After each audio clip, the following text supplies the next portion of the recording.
গরুমারায় চোরা শিকারির ছায়া, গন্ডার রক্ষায় হাই অ্যালার্টে এবার বন দপ্তর কর্মীরা। গরুমারায় একশৃঙ্গ গন্ডার চোরা শিকারীদের নিশানা এমনই এক সতর্ক বার্তা পেয়ে তৎপর হয়েছে বন দপ্তর। বাড়ানো হয়েছে নিরাপত্তা, জারি করা হয়েছে হাই অ্যালার্ট। সম্প্রতি কাজিরাঙায় চোরা শিকারীদের সঙ্গে সংঘর্ষে এক দুষ্কৃতীর মৃত্যু এবং আগ্নেয়াস্ত্র উদ্ধার হওয়ার পরই গরুমারায় এই সতর্কতা। সূত্রের খবর, অসমে অভিযানে ব্যর্থ হলে চোরা শিকারীরা গরুমারা কিংবা জলদাপাড়ায় হামলা চালাতে পারে। এই আশঙ্কাতেই এমন পদক্ষেপ। রিসেন্টলি একটা আসামের মধ্যে একটা ইনসিডেন্ট হয়েছে কাজিরাঙ্গার অ্যারাউন্ড, যেখানের মধ্যে পার্ক অথরিটিসের সাথে সাসপেক্টেড রাইনো পোচার্সদের একটা এনকাউন্টারও হয়েছে ওখানের মধ্যে।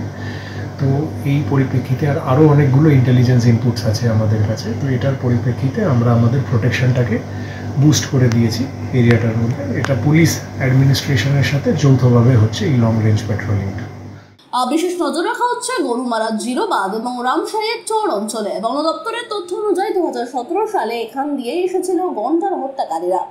গন্ডা শুধু প্রাণী নয়, উত্তরবঙ্গের অহংকার, আর সেই অহংকার রক্ষায় দিনরাত এক করে কাজ করছেন বনকর্মীরা।